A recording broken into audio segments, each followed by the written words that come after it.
¿Qué tal, estimados estudiantes? Continuamos con nuestra sesión de ética, los juicios y valoraciones, juicios morales y juicios éticos. Y quería quedarme con esta idea última del juicio ético, en donde tendríamos que profundizar con mayor contundencia que un juicio ético versa necesariamente en la humanización o deshumanización del acto. Por ello también los derechos humanos pues entran claramente en esta idea, porque hay acciones que van en detrimento de la dignidad humana, o sea, nos construyen como menos humanos, y por ello los juicios éticos tienen que ver con una diferencia muy clara, que es hacia la persona humana. En cambio, cuando es a los usos y costumbres, estaríamos hablando de un juicio moral. Por ello los juicios morales se desprenden directamente pues de lo que una sociedad va organizando o va creando o va estipulando como lo que es lo que debe ser. Obviamente que una sociedad está sometida también a los cambios de época, cambios también de gobiernos, y pues van en ese proceso de desarrollo. Obviamente que en este proceso de desarrollo no significa que todo tiene que cambiar. Obviamente que la moral establece valores que son para una mejor convivencia y un mejor desarrollo de la misma sociedad. Por lo tanto, es necesario entender, como bien dice la lámina, que las buenas costumbres nunca van a pasar de moda porque son los ideales que persigue pues la sociedad. Por ejemplo, una convivencia sana, ¿sí? El derecho a la tolerancia, el derecho a no prácticas de violencia, por ejemplo. Y en ese aspecto los juicios morales tienen que ver directamente con una normativa de usos y costumbres de una sociedad. ¿Sí? Si en una sociedad, por ejemplo, un juicio moral, vamos a colocar el caso de Medio Oriente, ellos moralmente, las niñas utilizan burka. Para los que no estén familiarizados, la burka pues esta indumentaria en la cual pues tiene que, digamos, tapar todo el cuerpo y solamente dejar la parte de la visión para poder pues vivir. Y nosotros quizá, posiblemente desde nuestra perspectiva, le estemos enjuiciando como un acto de discriminación, o mejor dicho, como de patriarcalismo o de violencia contra la mujer, cuando las niñas y las mujeres en general pues lo ven como parte de su vida ordinaria, de su sociedad, y así está bien. Entonces eso sería como un juicio descontextualizado moralmente. Para ellos está bien. Obviamente que si en caso estuviera dañando a la dignidad de la persona, entonces ahora sí entraría el juicio ético y es donde tendrían los derechos humanos. Si no, ante todo, estaríamos haciendo juicios que de nuestra perspectiva pueden estar un poco desfasados. Ahora bien, tendríamos que retomar la idea del contexto y del desarrollo. Actualmente, con los derechos humanos, los derechos de los niños y adolescentes, tendríamos que entender bien cuáles algunas prácticas de nuestras sociedades pues contradicen el valor de la persona. ¿Sale? Ahora también, como bien digo en la segunda parte, hay algunas veces que hay prejuicios que se van heredando también. Prejuicios o estereotipos de prácticas generalizadas y que pueden dañar también el uso moral o el uso ético de las personas. ¿En qué aspecto? Bueno, supongamos el uso de la vestimenta.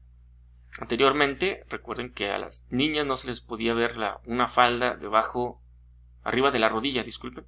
Entonces, el hecho de enseñar, digámoslo así, que se va a escuchar muy vulgar, pero así lo dicen, ¿no? Enseñar mucha piel, como que estereotizamos, más bien enjuiciamos a la mujer o a la persona como una exhibicionista, cuando actualmente la práctica es de aceptar a la persona, de valorarla y respetarla, independientemente de sus gustos de ropa.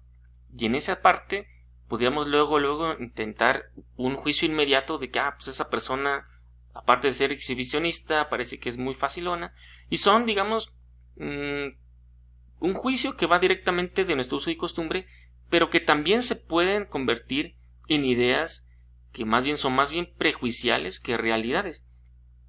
Esas también tendremos que, como sociedades, pues ir trabajándolas para no encasillar pues algunas personas.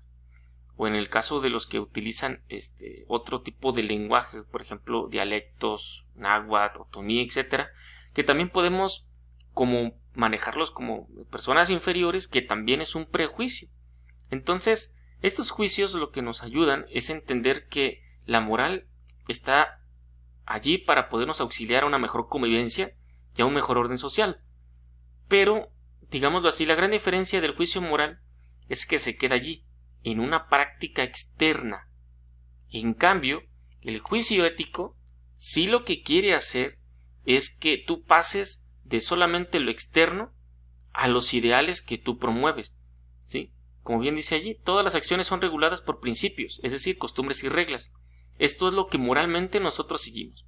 Un conjunto de acciones que están reglamentadas unas, si no en la ley, otros por la sociedad de lo que se debe y no se debe hacer, y que nosotros tendríamos que revisar si esas costumbres o reglas también están directamente con el respeto a la dignidad humana. Y voy a contarles un caso, con eso de la dignidad humana, que aparentemente pudiéramos nosotros aceptar sin ningún problema. Bien, una vez me invitaron a cenar, mientras yo estaba a la mesa, me acompañaban el señor y su hijo, y empezamos nosotros a platicar. En cambio, pues la señora y sus dos hijas estaban en la cocina, y a mí se me ocurrió decirles, pues señora, véngase a comer con nosotros, vénganse muchachos para que pues, se sienten con nosotros. Y hubo un pequeño lapso de silencio muy breve, pero que me hizo caer en la cuenta. La costumbre es de que primero se atiende al papá e hijo o hombres y luego la mujer cuando termina. Y me llamó la atención porque era un matrimonio joven y entonces los niños también muy jóvenes. Y entonces sí me daba la intención de que, bueno, hay algunas acciones que nosotros vemos como principios que tendríamos que checar si están en este orden de dignidad e igualdad humana, ¿sale? Y entonces por eso los juicios éticos lo que quieren es ver que tu acción no solamente respalde una regla, sino que también respalde, pues, qué tanto humaniza o deshumaniza a la persona. Por eso los juicios éticos están basados en ideales universales, mientras que la moral, algunas pueden estar solamente basadas en un contexto o una sociedad muy determinada, mientras el juicio ético es universal. Es decir, lo bueno y lo malo de una acción ética es válido en cualquier parte. Tendríamos que revisar las circunstancias, obviamente. Por eso cada cultura y cada sociedad crea sus códigos o sus reglas de comportamiento moral de forma externa, ¿sale? Pero entonces, ¿qué codifican estos códigos? Bueno, lo que quieren codificar los códigos o estas normativas, sean legisladas o solamente derivadas de la sociedad, lo que busca es formar actitudes y comportamientos que se adhieren a ese código. Ok, te voy a poner un ejemplo aparte del que está allá abajo. No sé, a ustedes creo que no les tocó, pero cuando yo estaba en primaria nos pasaban lista de revisión de las uñas. Entonces nos revisaban literalmente que tuviéramos las uñas cortas o que no estuvieran sucias. Entonces nos decían que estás aseado o desaseado. ¿Por qué? Porque ellos tenían un código de aseo estricto. Desde peinarse, bañarse, usar el desodorante, cortarse las uñas, no tener cabello largo, lavarse los dientes. Ese era un comportamiento, digamos, total. De manera que a nosotros siempre, todos los días, nos revisaban las uñas. Inclusive, antes de salir, después del recreo, todos teníamos nuestro vaso y nuestro cepillo y pasta de dientes para irnos a lavar los dientes después de haber pasado el recreo, porque era una norma, o sea, respetar el aseo era una norma que, si bien no está legislada en el Código Penal, pero sí está dentro del Código del Comportamiento Moral de la sociedad que a mí me tocó. Entonces, por eso, obviamente que hoy en día, pues más bien eso se da en casa, pero lo que quieren hacer es que tú tengas esa actitud de aseo y entonces se te va a valorar tu acción, si estás aseado o no, según ese código.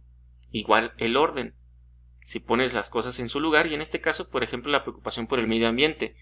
Si nosotros nos estamos preocupando por el medio ambiente, entonces nuestras acciones tendrían que ser, digámoslo así, coherentes, de tirar la basura en su lugar, reciclar, no desperdiciar los recursos como agua, luz, etc. Y entonces eso nos haría como una conciencia de cuidar nuestra naturaleza como una actitud y un comportamiento que después nosotros vamos a asumir no como una forma externa, sino como un deber ser, como algo que debemos hacer. Bien, por eso aquí estaríamos hablando todavía de código moral. Actuar de forma correcta es ajustarse al código social en el cual nosotros estamos, digamos, vivimos. Voy a poner un ejemplo. Cuando era director, pues había una presentación que tú tenías que fungir, ¿no? Pues el saco y la corbata por respeto al trabajo, a la institución que representas y al trabajo, ¿sale? Igual en la Ciudad de México, pues hay trabajos que te exigen ir de saco y corbata. Mientras en otros lugares algunas personas te pueden decir que es presunción, que nada más quieres andar presumiendo, cuando no. Cuando es una indumentaria laboral. Y entonces, obviamente, que es por respeto, es una actitud de ese código. Por ejemplo, el código de no corro, no grito, no empujo. Cuando nosotros en una acción, digamos, sísmica o que nos implique emergencia, si no corremos, no empujamos, no gritamos, estamos actuando conforme a los códigos sociales que se nos están dirigiendo. Y cuando tú no respetas esos códigos, pues obviamente estás actuando de forma incorrecta. Como por ejemplo el uso del cubrebocas ahorita en COVID. Traer tu alcohol, desinfectarte. O sea, la sana distancia. Si tú sigues esos ajustes sociales, bueno, entonces estás hablando correctamente. Si no, estás hablando incorrectamente. ¿Cuál es la situación o el peligro que se corre? Que moralmente es una exigencia mínima, moralmente. Es decir, es el estándar de convivencia. Pero difícilmente se puede brincar del juicio moral al ético si no tenemos una acción moral. Es decir, si no actuamos conforme a las normas morales de nuestra sociedad. ¿Por qué?